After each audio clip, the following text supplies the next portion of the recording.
Ladies and gentlemen, we're about to get started. Please join in welcoming Kent Emerson, President of the Empire Club of Canada, to the podium.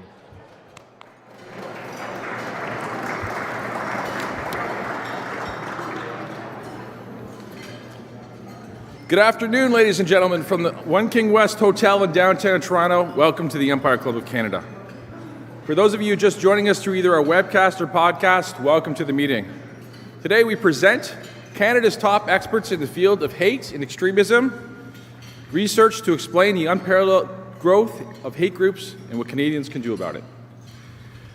The Empire Club of Canada, in its past 115 years, has addressed nearly every national and international issue of the day. In its rich history, however, it has never addressed the issue of white nationalism until today. And unfortunately, you may not be surprised to learn that in having a record of every speech delivered, we have found speeches in our archives in the early days that have exhibited a type of thinking that frankly is unimaginable today, thinking that was prevalent at the beginning of the last century. Early British Canadians with views on how the Anglo-Saxons all need to stick together, or how misplaced the suffragettes were, and other similar viewpoints. Thankfully, times have moved on, and the Empire Club itself has strived to be a modern, diverse, and inclusive organization, and the speeches delivered at our podium have reflected changing attitudes of society. However, that doesn't mean there are no longer persistent or salient societal issues that need to be addressed. And part of the Empire Club's rich history is its willingness to have important and at times difficult conversations at our podium. And that's why we are here today to talk about white nationalism, because the experts say it is on the rise and statistics show that hate crime is on the rise as well. President Donald Trump agrees with none of what I just said, stating that the problem of white nationalism is caused by, quote, a small group of people that have very, very serious problems, unquote. But if you're here today, I doubt you believe that. If you're watching our podcast, I doubt you believe that. Bernie, do you believe that? Bernie doesn't believe that. So there's a division between public perception in terms of whether this is a serious issue in Canada. There are people who just believe this is an American problem, and our panel will address that today. We know that the internet and social media have provided new tools, connectivity, and anonymity to those interested in spreading hate speech. But I would think people want to know is what is causing this increase? Where does it lurk, and how do you stop it? In my life, I have a son and a new baby girl, and this is Alice.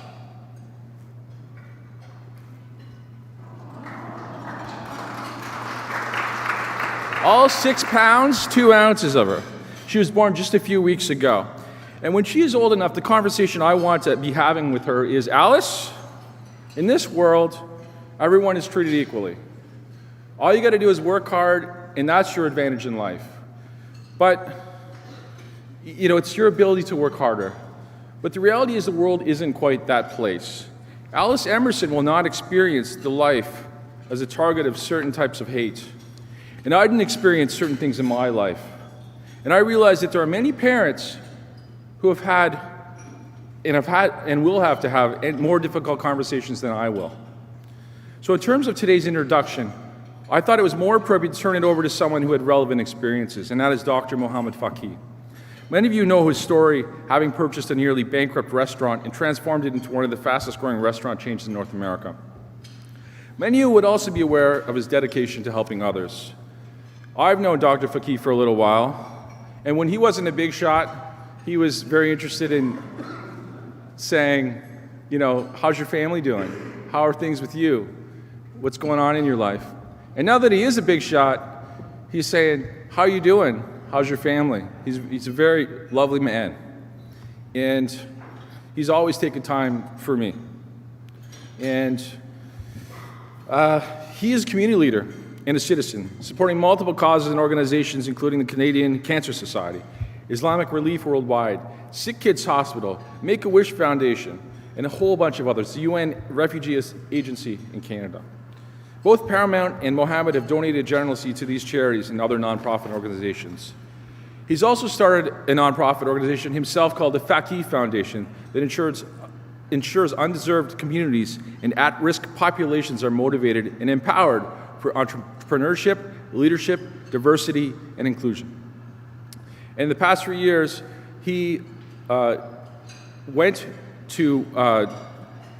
the past 3 years after the Canadian government decided to welcome 25,000 Syrian refugees, Dr. Fakih made headlines in the Canadian news when he traveled to Lebanon to visit Islamic relief camps for Syrian refugees to gain a deeper understanding of current relief efforts.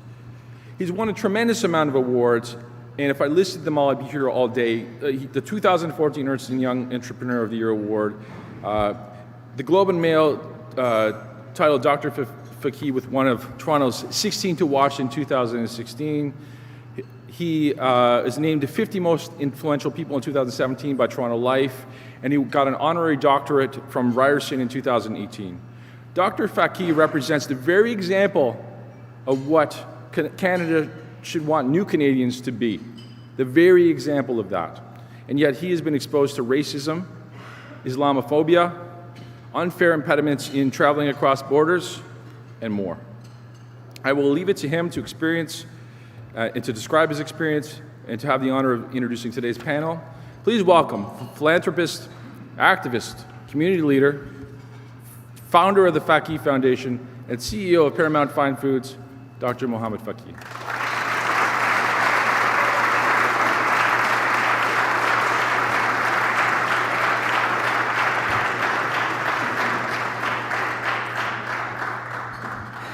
Thank you, Kent. I was just whispering to Kent, and I said, I'm very proud of you. I did. Good afternoon. I feel really honored to be here today. And just like you, I look forward to learning from the impressive people that will be speaking after me on the panel. I'm not an expert. My experience with hate isn't academic. It's personal. I'll tell you about the most prominent example, the one you may have read about it in the news, and some of you may already have heard me talking about it, but I will be talking about it very often because we need to have more and more conversation like this. Kevin Johnson is a guy who runs a hate speech website, and he made me his favorite target, calling me terrorist, calling me jihadist, making videos outside my restaurants and saying that you are only allowed inside my restaurant if you have raped your wife or someone else's wife so many times. He said that inside my restaurant, everyone inside is up to something nefarious. Now, my English is good, but I had to Google that one. I have an accent, but I like it. I want to keep that one, too. At first, I'm like, buddy, people are here and they come to me to just buy shawarma, relax. I tried to reason with him, but he would pester me, attack me online, follow me and my children around shopping centers, shouted at me, made my children shake, and my son Adam, 4 years old, wake up 3-4 times at night asking who's that man who hated his dad. Finally, I decided enough. Enough of this. This is Canada, and you shouldn't be able to get away with this in this country. So I sued him for defamation in 2017.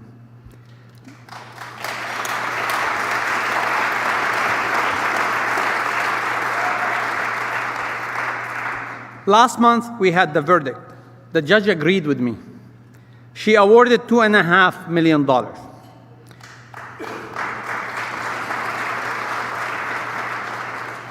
And she wrote that the things that Johnson said about me, I quote, a loathsome example of hate speech at its worst, targeting people solely because of their religion.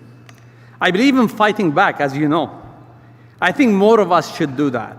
The judge, she wrote in her judgment, left unchallenged, hate speech poisons the integrity of our democracy.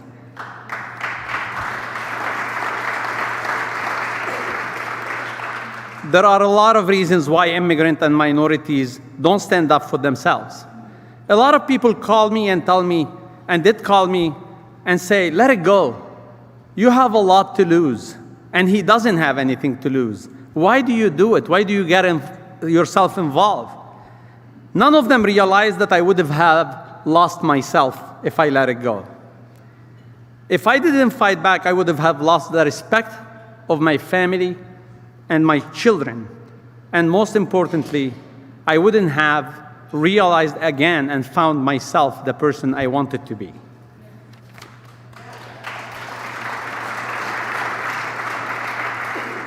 Some immigrants and newcomers don't have the money for a legal fight. Some don't think they'll get a fair shake in the court system. Some newcomers don't want to be seen as troublemakers in their new country. All immigrants and minority are appreciative to the opportunity given to them by Canada. When I came here with $1,200, a smile from a Canadian made a difference to me and to my life. A lot of them are afraid to lose that opportunity they were given. But when hateful words go unchallenged, it's like an invitation to others, an invitation to come out of the shadows. They make them feel safe to announce and even celebrate their intolerance. There are laws in place to protect all Canadians, those born here and those who've been welcomed here. We should not be shy about putting those laws to work for the greater good. We should proclaim, all of us loudly, hate speech has no place in Canada.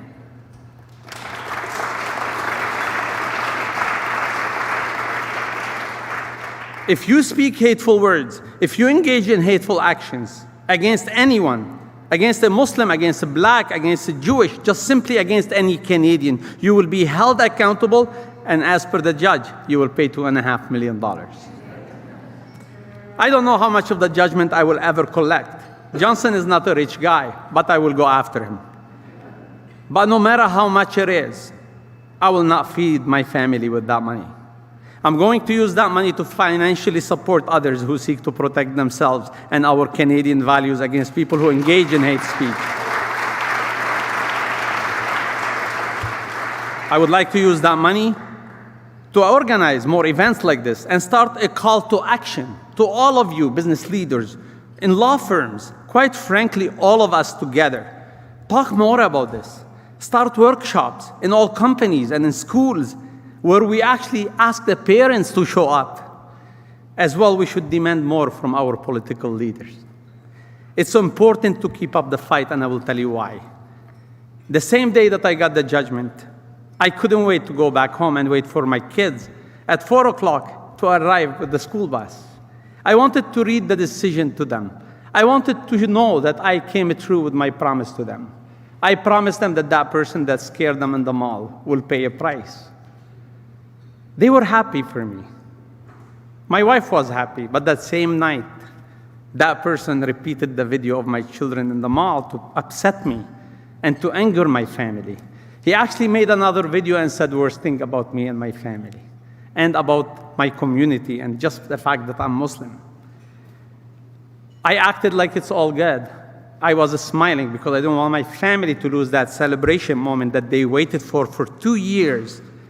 But before I went to bed, I was sitting alone and I realized I only won one battle, but the fight and the war will go on. The fight will go on for all of us Canadians if we do not stand up against hate.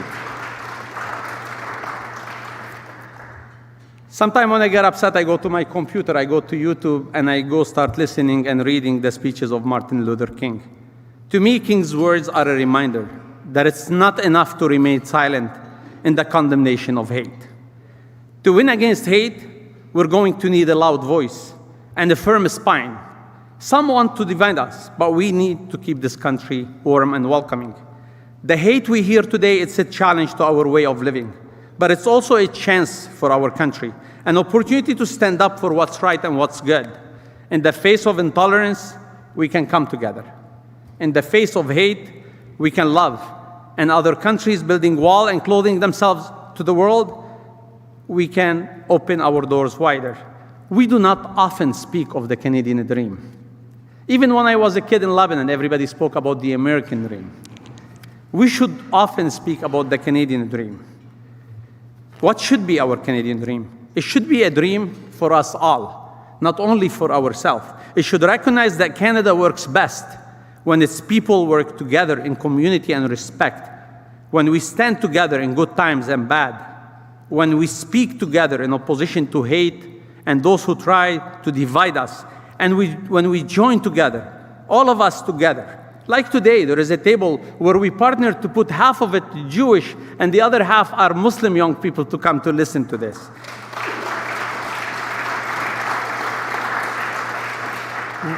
When we join in building a country where intolerance is pushed to the farthest fringes and shouted down each and every time it raises its voice, there will always be people who hate from their bone.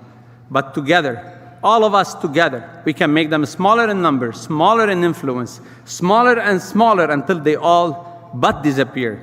This is my Canadian dream, and I hope it is yours.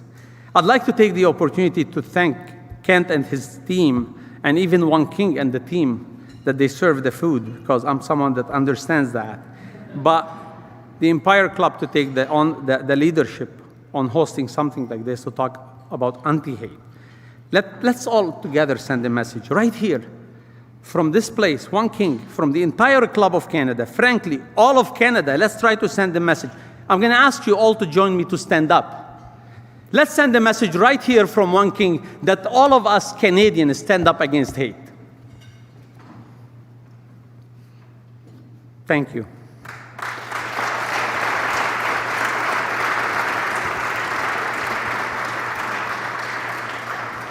Before I introduce the panel, I wanted to say something very, very important to all of you.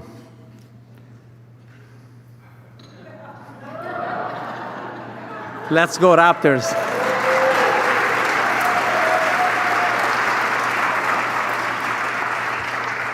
I promise I found it in my car because of my kids.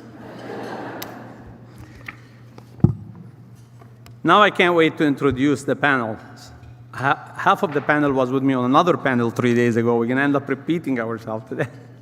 Our first panelist's career spanned from more than a quarter century, focused on human rights, pluralism, and inter-ethnic faith and race relations. Former CEO of Canadian Jewish Congress and Mosaic Institute, he is recognized and called upon by the courts, media, law enforcement as an expert in human and civil rights. He's one of the few in the field to be accepted by Canadian courts as an expert in hate crime, white supremacy, and anti-racism. He's a chair of the Canadian Anti-Hate Network and sits as a board member of a Human Rights Watch. He has been recognized by Canada for his human rights work, having been awarded the Canada 125 Medal, the Queen's Diamond Jubilee Medal, and the Sovereign's Medal, as well as the Special Commendation Award for the Venerable Order of St. John.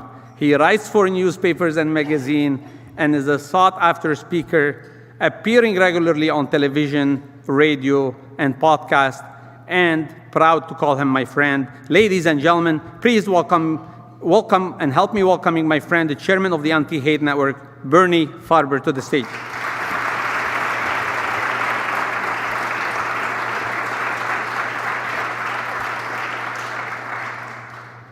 Our next guest is a lawyer by profession. Mustafa completed his Juris Doctor at the University of Alberta and Osgoode Hall, and later earned his Master of Law at UC Berkeley in California.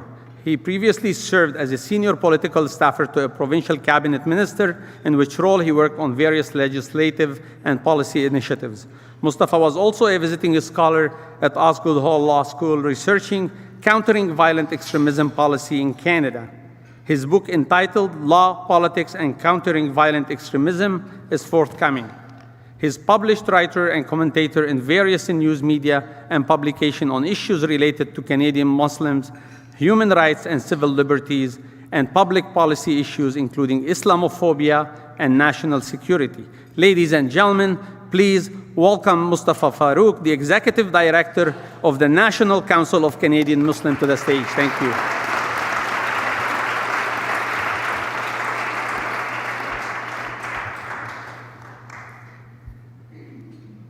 Barbara Perry is a professor. I just met her 2 days ago, and we were on the panel together. Is the director of the Center on Hate, Bias, and Extremism.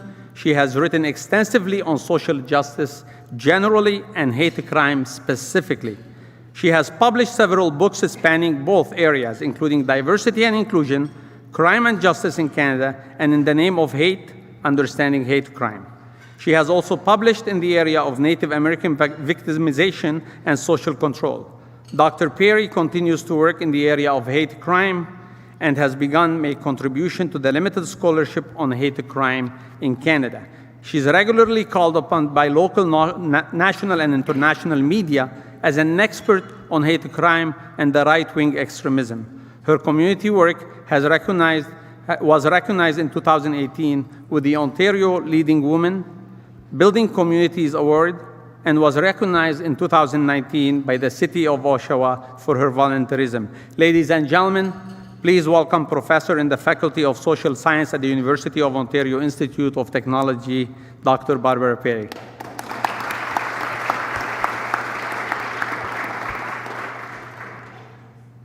Last but not least, finally, today's moderator is one of Toronto's most recognizable faces in news, and I'm very, very proud of her.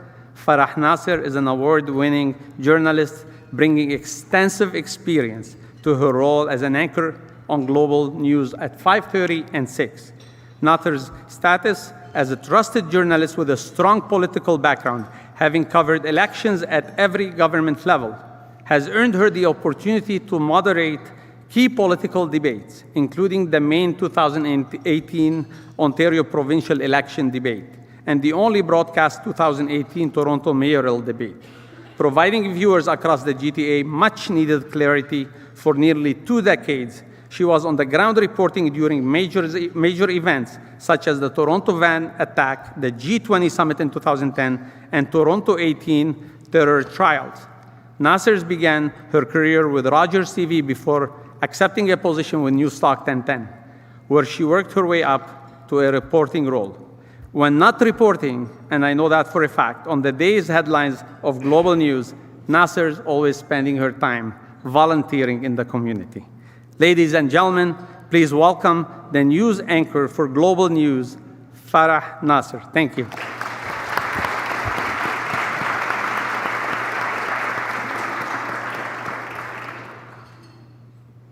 Thank you, Mohamad, for that kind introduction for all of us. Thank you all for being here, and a special thank you to the Empire Club, because I know you mentioned this is the first time the Empire Club is doing a discussion like this, but I really feel like in a public forum like this, we were talking about this, this is possibly the first time this topic is being broached, and with leaders from our country. So I think that, unfortunately, I don't think it's going to be the last time we're talking about this, but it certainly is the first time, and thank you for making that happen. I think it's so important.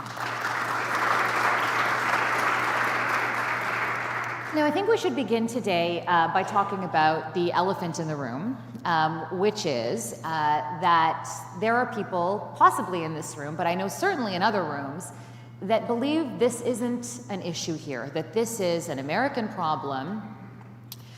Certainly it seems for me covering the news, this is no longer relegated to the margins of society. But Barbara Perry, you are you're an expert in this field, you know it very well. Set a baseline for us and explain this phenomenon, if we could start that way. Sure. Yeah, I think what I'd like to do is sort of set the context in terms of what are the manifestations. How do we know that there is a rise in white nationalism or white supremacy, far-right activism, if you will. And I think there are a number of indicators of that. One of the most recent I think signs of that are the data that came out from StatsCan over the last year, which looks at police-reported hate crimes, which we found there was a 47% increase in the number of police-reported hate crimes from 2016 to 2017. That's unprecedented to have that kind of increase in any category of crime. And I would argue if it was any other category of crime, we'd have been calling it a crisis. We'd have been demanding national inquiries, you know, what's happening here. But we haven't really been very active around this. And I think that that's really telling. So we have the hate crime data. The other thing is the presence, increasing presence and visibility and vocal nature of the organized hate movement. White nationalist groups, white supremacist groups, those sorts of things. When we published our first study, the far right in Canada, we identified just about 100 active groups across the country. And we're now sort of on the second stage of that research, and already, just 4 years later, we're estimating well over 200, probably approaching 300 active groups across the country. So I think that those two figures together are enough. And maybe the last thing, sort of linking them, is if we think about the number of homicides simply in mass murders in the last 4 or 5 years. What do you think? A couple? 3, 4? 19 homicides attributable to some strand of right-wing extremism. Justine Bork killed 3 RCMP officers in Moncton, inspired by his own sort of online radicalization, if you will, reading right-wing websites. We had Alexandre Bisonnet, who killed 6 Muslim men at prayer, inspired by Islamophobia, inspired by Donald Trump, Marine Le Pen. And then more recently, of course, Alec Manassian, who took 10 lives in Toronto in his van attack, inspired by misogyny associated with the incel movement, which is part of the far right as well. If these aren't reasons to take seriously the threat, I don't know what more evidence we could possibly share. Can I just add to that, in the last municipal election as well? I mean, we saw in Toronto here, a white nationalist and neo-Nazi enabler, as you've said, Bernie, and in Mississauga, we had the same man who was in that lawsuit with Mohamad Fakih, a vile Islamophobe and anti-immigrant agitator, and together they got 50,000 votes. 50,000 votes in the GTA, 50,000 people have voted for hate mongers. So, you know, it's not even an issue in terms of geography, the most diverse place where diversity is our strength. This is what's happening. Bernie, I'm going to turn it over to you because you're the one who pointed that out to me. You've been monitoring, you've been confronting, and you've been dealing with hate groups and white supremacist groups for much of your career. You were at the Canadian Jewish Congress, the Paloma Foundation, the Mosaic Institute. Now you're the chair of the Canadian Anti-Hate Network. How did your journey bring you here? What was your journey, I guess, in getting to this point? And what lessons have you learned along the way? The journey really started with my father, who was a Holocaust survivor from a small village in Poland, 750 Jews. He was the only Jew to have survived the war. His first wife, 2 children, 7 brothers and sisters. The entire village of Jews was murdered in the gas chambers of Treblinka. And he survived, and he came here to start a new life. And it was his words, really, that I think inspired me from that day forward, to understand that hatred is alive, and silence feeds hatred, and to always speak out, as Mohamad quite eloquently said. And so my journey took me through to the Canadian Jewish Congress, where I figured, look, one of the things that we really have to do is defend our own community, and by defending our own community, we also defend others. And we're going back to the 80s and 90s with the first rise of neo-Nazism through what was known then as a group called the Heritage Front. Some of you may remember them. They used to be called the Canadian Nazi Party, but they got a little bit smarter and they decided, well, we can't call ourselves Nazis anymore. And they picked up the term Heritage Front. Well, heritage, what's wrong with heritage? And of course, we cottoned on to it in the end. But the fact of the matter is that it never went away. It was put down, it bubbled on the surface for a while, and we've seen this happen time and again from post-World War II. It almost goes like this, peaks and valleys, peaks and valleys. And today, we are in a situation that I don't think I've ever seen before, to be quite honest. I am very worried, I am very concerned. Barbara went over the number of murders, and that to me shows that there is a clear and present danger. But let me add one thing just to give you another perspective when people say to me, well, how bad is it really? Well, the fact of the matter is that the Canadian Military Intelligence Group came out with a study just a few weeks ago. This was from our own Canadian Armed Forces, in which they identified that between 2013 and 2018, there were 53 active members of neo-Nazi organizations in the Canadian military. And at this time, as we're speaking right here, there remains 33 active members of some of the most violent neo-Nazi organizations in the world, groups like Atomwaffen, classified as a domestic terrorist organization in the United States, 111 percenters, the Proud Boys. They're serving in the Canadian Armed Forces. They're getting arms training. They're learning how to make bombs. We have implored the Canadian Armed Forces to do something. Get rid of them. Take them out of service. And all we've been faced with is silence. So today, I am calling upon the Defense Minister to take action. Get rid of these 30 before something terrible happens. And I hope you're with me on that, because this is huge and this is important.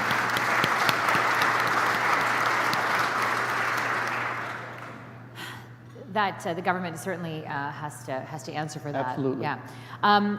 Mustafa, I want to turn it over to you because we talked about stats can, Barbara Perry.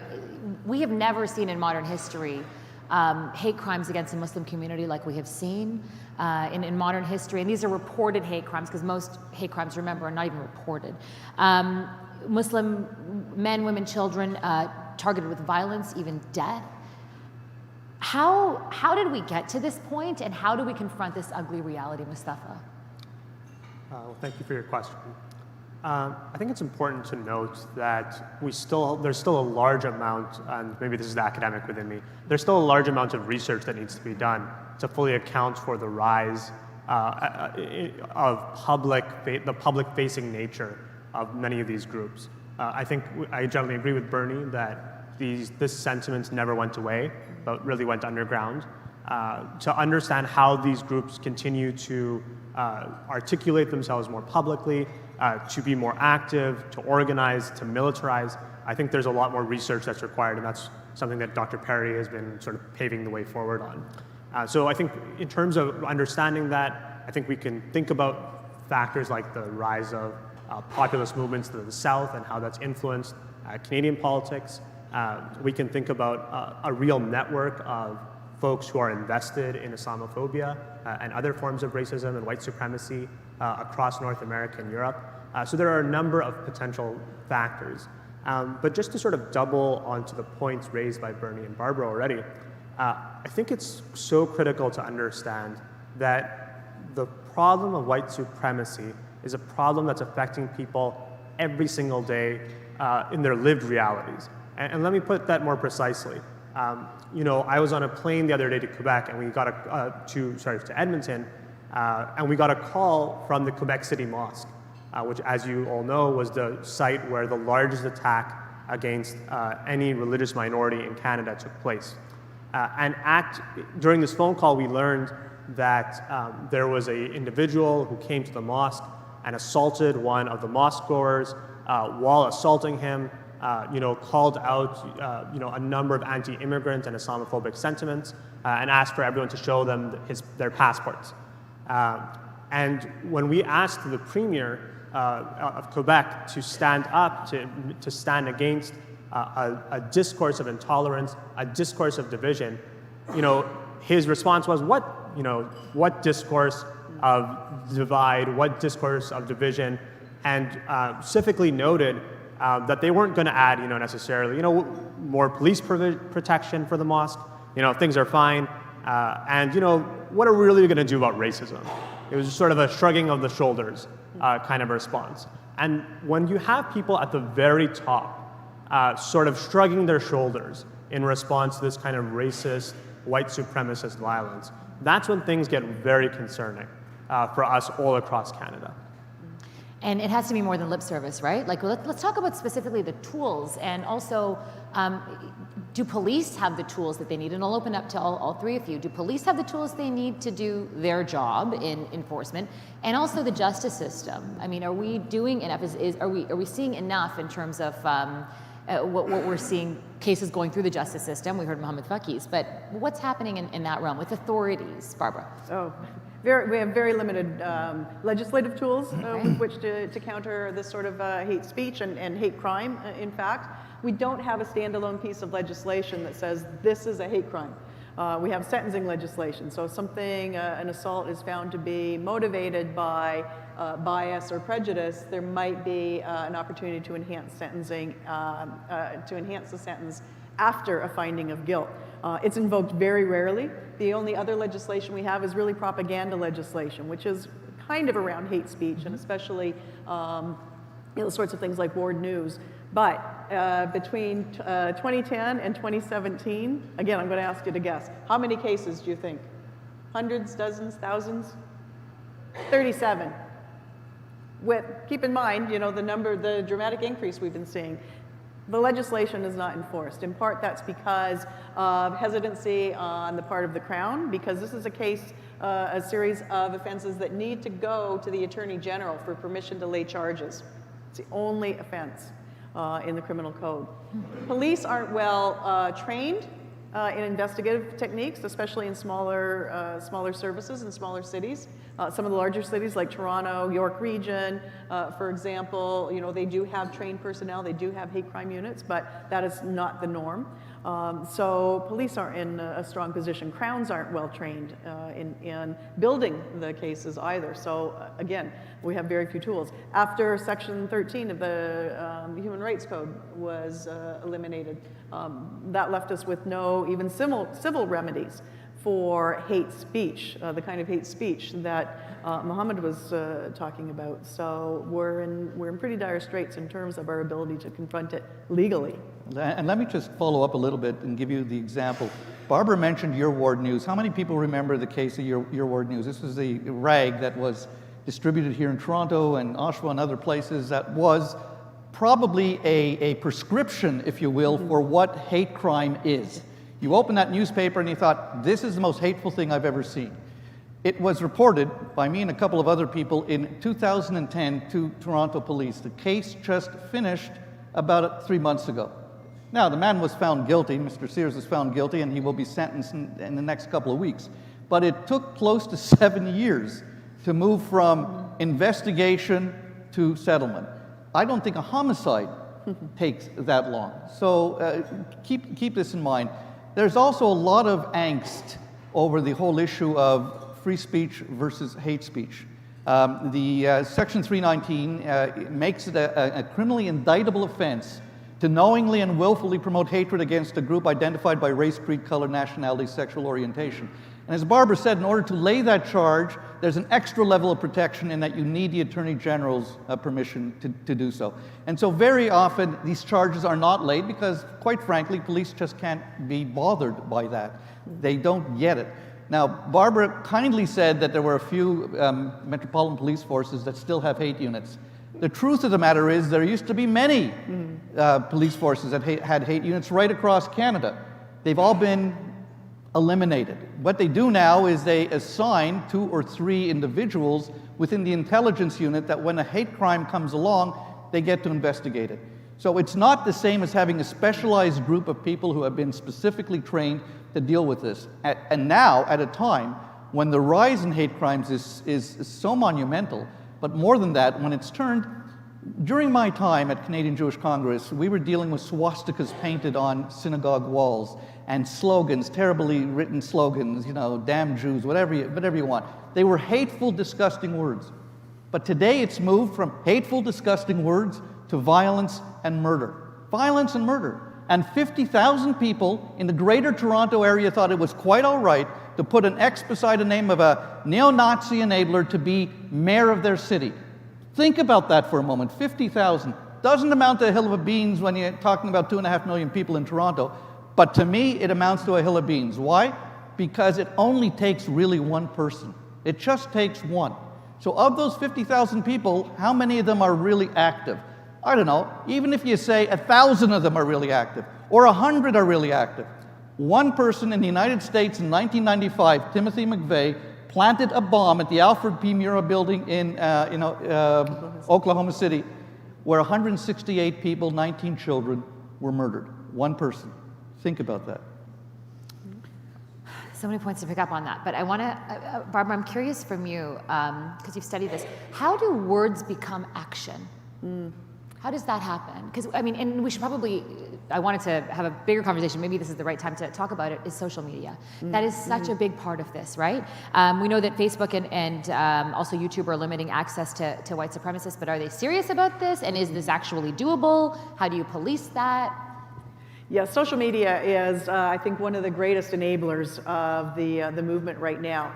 And Facebook and YouTube and all of these various forums that they have access to become important points for them to connect, and by connecting, then build and empower themselves within their groups. But it also enables them, so a hate monger in Toronto can now connect with the stroke of a keyboard with their sort of like-minded others in Birmingham, UK and Birmingham, US, with people in Austria and Australia.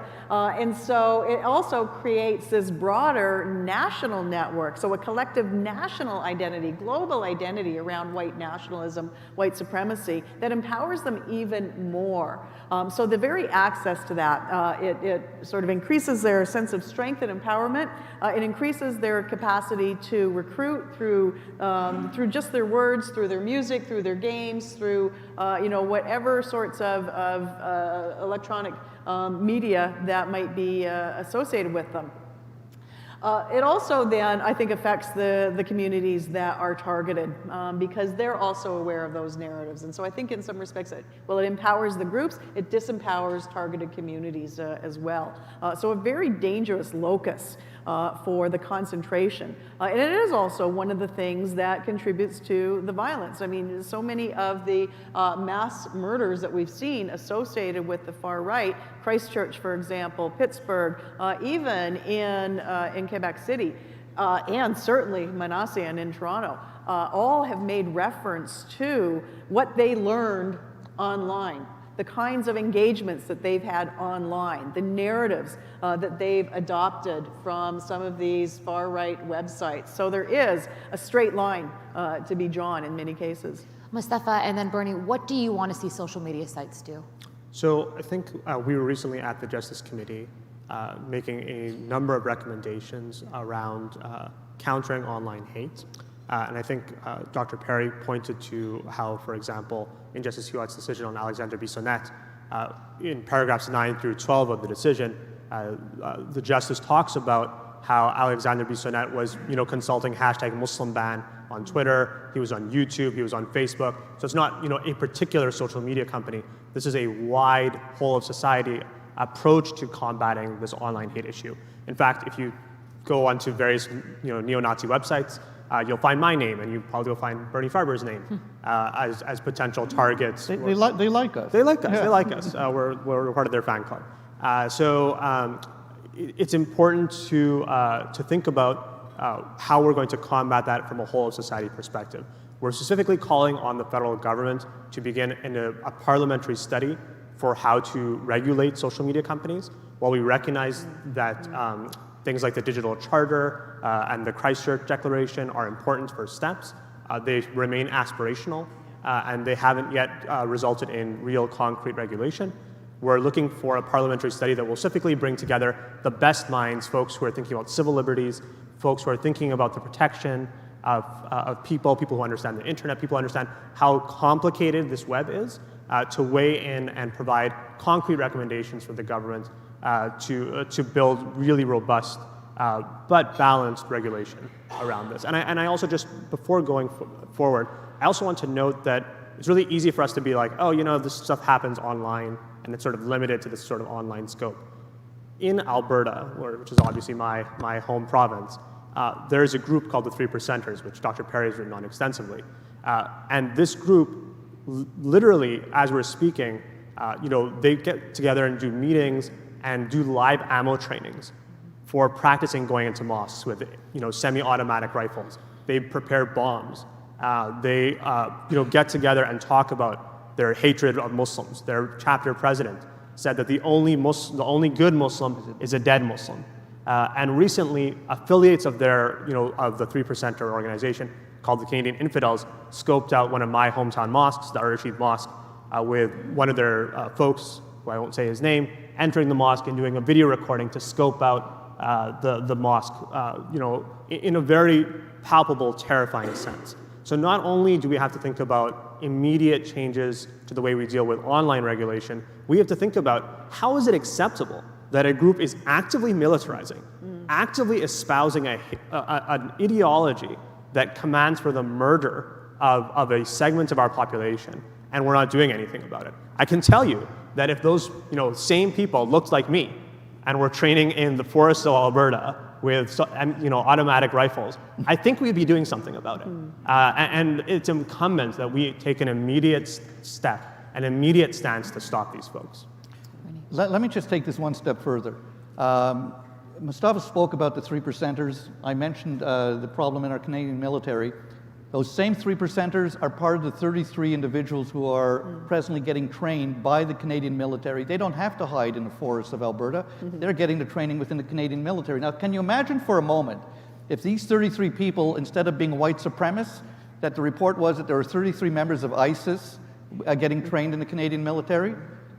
You guys would be out of your seats storming the federal government immediately to do something. And yet, if it's white supremacists who have killed us in our houses of worship, that's okay. Leaders have to lead. It's as simple as that. And this past January, when there was the United We Roll convoy came to Parliament Hill, you will all remember that. Amongst that convoy, at least 1/3 of them, and we had people there on Parliament Hill identifying them, we belong to the Yellow Vest movement, which has turned into one of the most racist, anti-immigrant, Islamophobic movements in this country. Faith Goldie, whom we talked about, a neo-Nazi enabler, spoke at that event shortly after the leader of Her Majesty's loyal opposition spoke there. He had the opportunity to call out racism and bigotry, and he chose not to. The Canadian Anti-Hate Network takes no sides in politics. I've called out the defense minister on the military. I call out the leader of the opposition in not speaking out against racism, because that's what gives them oxygen. Yes, it may have started in the United States with Trump saying, there are some good Nazis. There are no good Nazis. They're evil people, period. But that's the kind of thing that gives them oxygen. As soon as they hear something like that, it's like they can just step out of the garbage can, dust themselves off, and continue with their evil work. So we have a lot of work to do, for sure. Certainly. I have a bunch of other questions, but I feel like just because of time, I want to turn it over to the audience if there are any questions, or I could keep going. Yep, there's a question back there. Yep, we have a mic.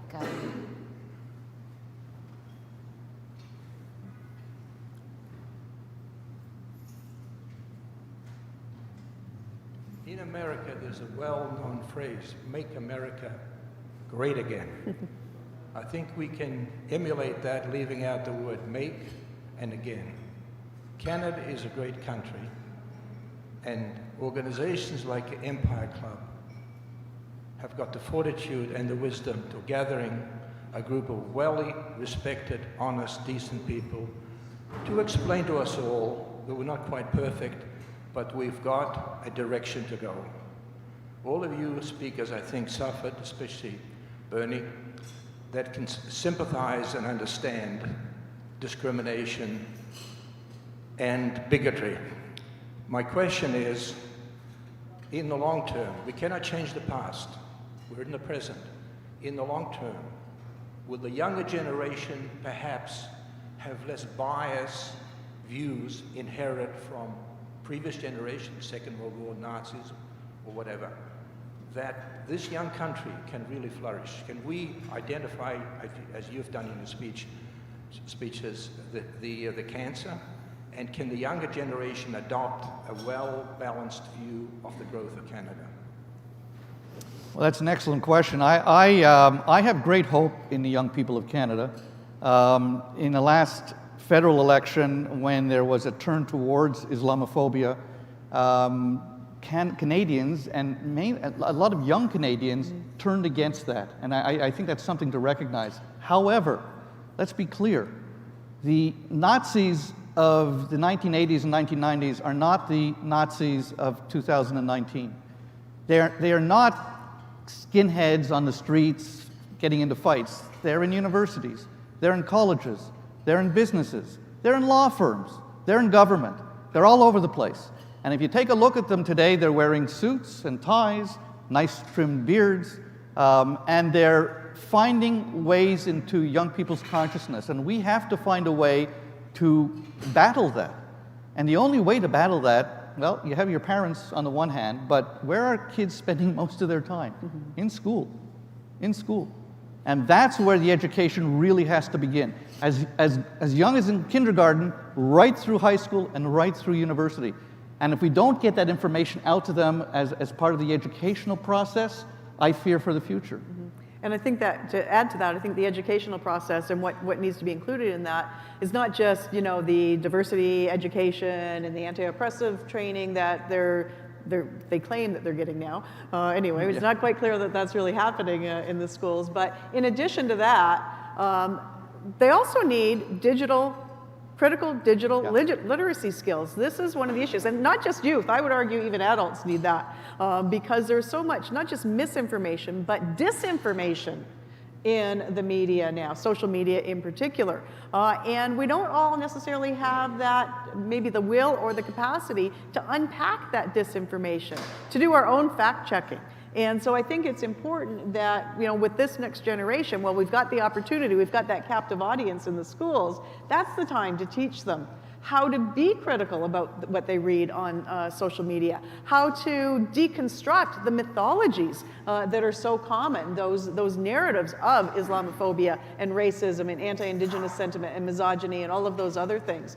So I think we have a great opportunity that we can't afford to lose if we, in fact, we do want to move forward with, you know, what I see as sort of the realization of core Canadian values of equity and inclusion and respect for diversity.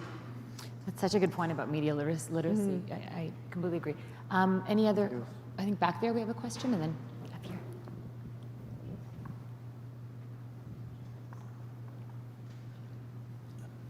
Hi, my name is Chai Kalevar. I have varied experiences in this regard. Starting with in 1980s, I was at a function at University of Toronto, and the function was attacked, but I was also involved in that. We were attacked by a group called Western Guard. I think Bernie failed to mention them, but they were quite active in those days. And that happened, anyway, that's a long story, I will not get into it too far. And it's an old story also. But recently, perhaps, a new face of Western Guard has appeared in Washington called Trump. And in my opinion, his Make America Great Again has received my response in this cap, if you can read it. No, we can't read it. What it does says, make our planet green again. We have a better challenge now to challenge the existential crisis that we face in terms of climate change and nuclear age. And yes, these are problems, but they are not existential problems. Not that I'm trying to belittle it. They are existential on an individual basis maybe. Right. But as a community at large, perhaps not. So anyway, I'm just trying to change the focus that the climate crisis is a lot more pressing than the issues at hand. Right, yeah, certainly there's, I think everybody in this room, we all know that the planet is changing, and certainly an issue for another day to discuss, but yeah, we are all in this together in terms of the planet, so thank you for that. There was, one last question here. Yeah, we have a microphone coming to you, just 1 second. Right behind you. I had a big mouth, sorry. I just want to ask any member of the panel, how does economy factor into the rise or fall of hate crimes and hate issues? I mean, Barbara, you spoke about education. Well, this is Ontario, you see what's happening with education. So to add hate education onto that, it's not going to happen. Yeah. Then there's the police, and they, I suspect there are also cutbacks there or the resources. So how does the economy, when the economy is good, is hate on the down? Such a good question. It's a really good question. And I think one of the things, so Canada's come, I'm glad to say Canada came very late to this game relative to our European counterparts and even American counterparts, where the rise of the right has preceded us probably by a decade, at least a decade in Europe, because of the financial crises, subsequent crises in Europe. I think we were buffered because we didn't suffer quite the same troughs and valleys as other parts of the West. And so I think we've sort of been privileged by that. But we'll look at the Elevestors movement, for example. I mean, when they began, and it's really a shame what's happened to them, because when they began, it was really grounded in authentic concerns about economic insecurity, and especially in the energy sector and the oil industry in Alberta.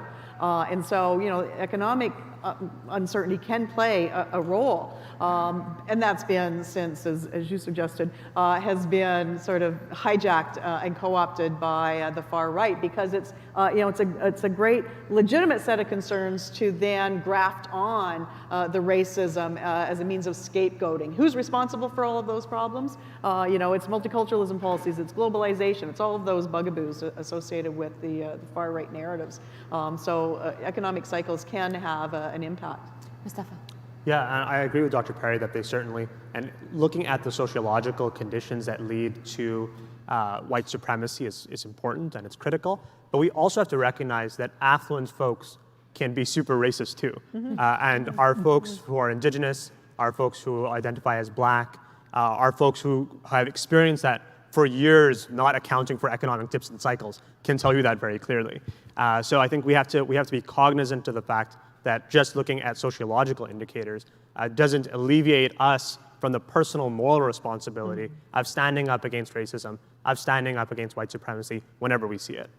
And let me just end with this, because I know we're running out of time. I said leaders have to lead. All of you here are members of different communities, the business community, education community. You, every one of you, have a responsibility from this day forward, because you now have this information. You cannot go home and forget it. You just can't. It's now embedded in your minds. And I would ask each and every one of you, speak to your MPs, speak to your MPPs, speak to your local councillors, tell them you no longer will stand for this. You want hate education in the schools. You don't want them to pull back from that, as you said, because they will. But you have their ears. So please, this is a time to not be silent. My father used to say, if you want to get something done, you got to open your mouth. I implore you all, open your mouth. And there's a federal election coming. This is There a is. bit of time. All right. Thank you.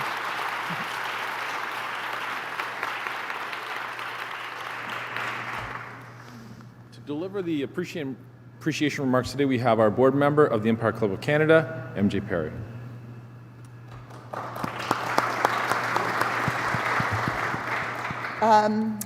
I am a post-war baby of this city, and I was raised in what I thought was a diverse and compassionate and caring community, but I was also taught to be a nice, polite little girl who never challenged anything.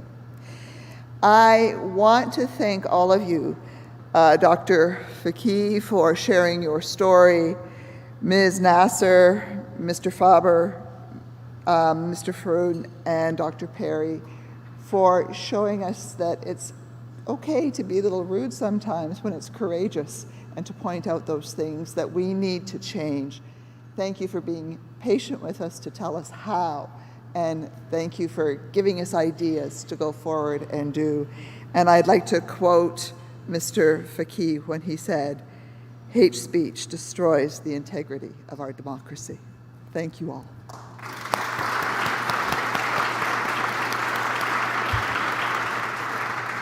Thank you, MJ. I found the panel and everything today very moving, and I think this is one of our best events of the year because I think it was really, really from the heart, and I thank you all for coming. I also want to recognize a few people who have supported this event. Obviously, Councillor Thompson, it means a lot that you're here today as representing our city, and we have a couple of other people. We have a former Finance Minister, Charles Sousa, here today. I want to thank you that. And we have a former Chief of Staff to a Premier, Andrew Bevan, here today. Thank you for coming. Is there anyone in the room representing social media, a large social media company? Is there anyone here in the room? Yeah, we did invite them to come today. I wanted to recognize them because I thought they'd want to be part of this conversation. So I just wanted to recognize anyone from social media who would be here, but I haven't been introduced to anyone. So, ladies and gentlemen, we are almost at the end of our season. We have a few more events coming up. We have a Women Who Build event tonight about women in the construction sector. Next week, we have a very important event on education. This topic has come up a lot today. But the Conference Board of Canada and the Ontario Secondary School Teachers Federation are teaming up. The Conference Board is releasing a report on how investing in education contributes to the economy next week. And that will be a big deal, and it will make a lot of news. So it's next Wednesday lunch. And then we have the federal health minister coming the following week to talk about palliative care. So a couple more events here for the rest of the season. By the end of the season, we would have had 39 events since September. So we're very proud of this season at the Empire Club. Ladies and gentlemen, thank you for coming. Meeting adjourned. Thank you. You were great. Thank you. Terrific.